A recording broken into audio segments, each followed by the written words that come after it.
What happens as a DM when one of your players completely throws you off of your plan? I believe that you can take that not as a negative, but as a super awesome positive. That's what we're going to be talking about here today on the Storycraft Society.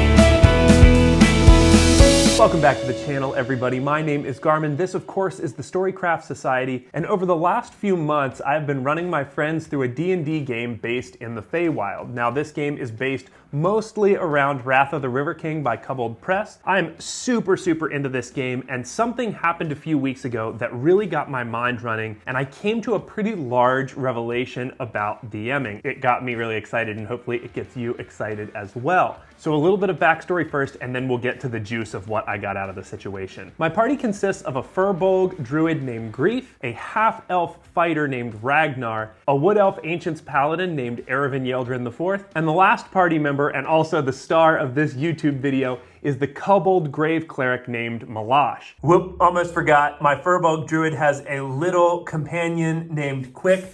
This little chippy monk here. Look how tiny that mini is. It's so tiny. If I did not mention Quick in this video, my player would be super mad at me. So sorry, Olivia. Here is the Quick mention.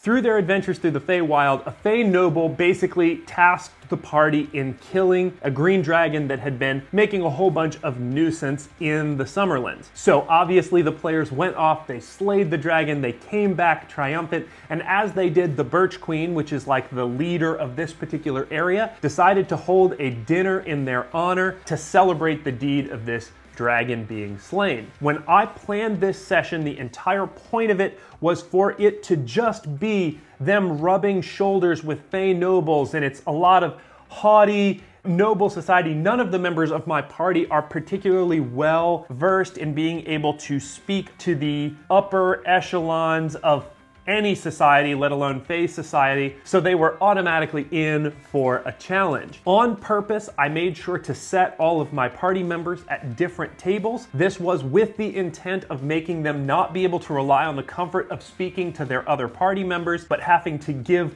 signals from a distance. None of them have any spells that would immediately be useful to be able to communicate from distance, so it would have been a lot of eyes and gestures, and also it would create forced roleplay and conversation with the NPCs that were set at each of their individual tables.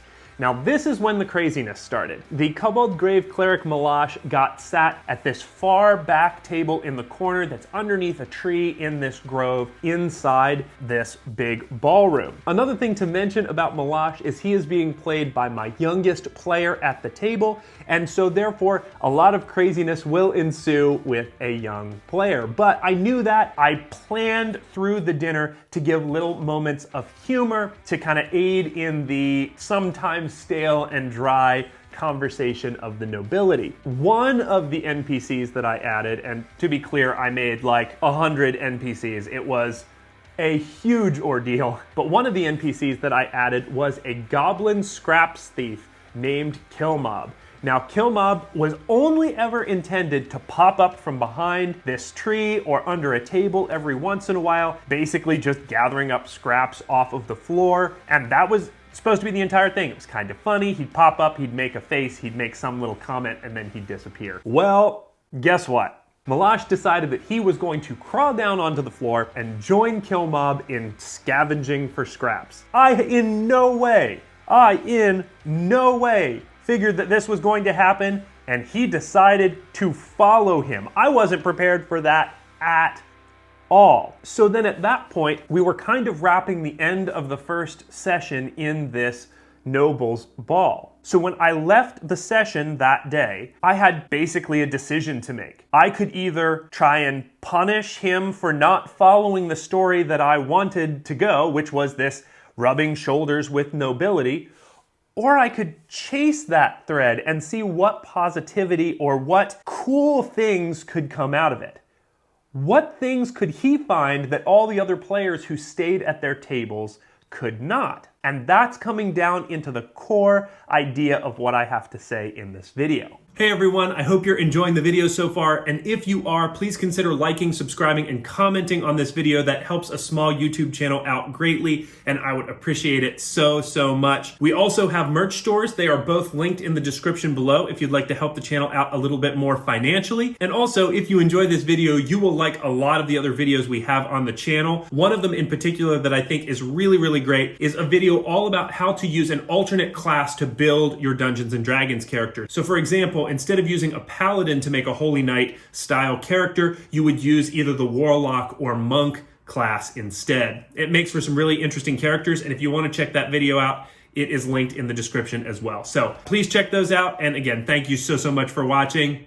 Let's get back to the video. So when I got to thinking about it over the next week, I realized that what we're doing is we're trying to tell a collaborative story and make a movie together. This is a writer's room as much as it is a game that we're playing. In a movie, in a major blockbuster, you're never going to see one of the major characters make a frivolous decision that doesn't end up turning into some sort of adventure that doesn't progress the story. So even though Malash climbs down onto the floor with a goblin scraps thief, I couldn't afford to let that moment slip and not be like I intended it as the DM all along. And maybe that's the trick. By going with his decision to go down onto the floor and playing into it, he'll feel like somehow I planned it all along, when in reality, I'm just rolling with the script that he gave me, or the box in which to write my script. So what did I come up with?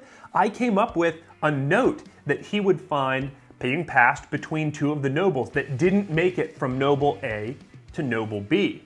And it gave them some pretty valuable information about one of the antagonists of the story. And then that led to an even more interesting situation where events devolved at the nobles' ball and he ends up getting caught and kicked out, right? The nobles don't want goblins and kobolds scavenging around on the floor. That's not something that they would condone. So when he ends up getting caught and thrown out, now he only has one sending spell left and he uses it and doesn't exactly convey the message super well of what's in this note. It added all kinds of drama and tension into an already stressful situation for my players, and had I not leaned into that, it would have been just a generic nobles ball party scene, and it wouldn't have had that drama that got kicked up by him making a decision that I wasn't expecting. I'm not sure that I have necessarily an anchored specific do this or don't do this rule when it comes to this sort of thing, but more I just wanted to get the opportunity to share with you my experience and pose the question, in a movie, is there ever really a frivolous decision made? And as game masters,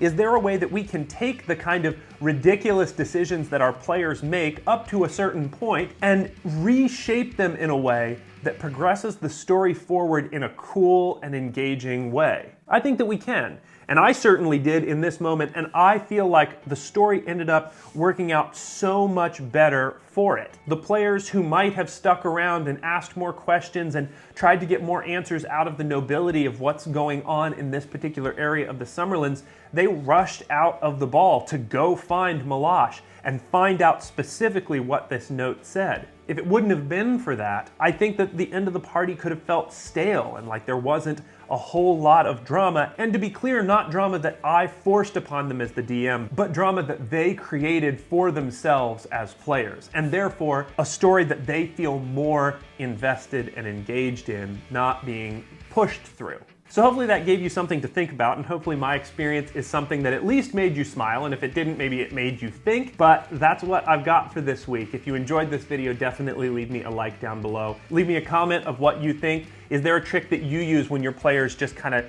take a left when you expected them to take a right? Do you try to get them back on track, or do you use that to push the story forward? Definitely subscribe to the channel if you haven't already, and most importantly, share this with a friend that you think would enjoy it. With that being said, that's all I have for this week. So until next week, I'll be seeing you. I just want to be clear. He's at a nobles ball, talking with nobles, and he sees a little goblin that's stealing food scraps on the floor, and he was like, yeah, that's way cooler.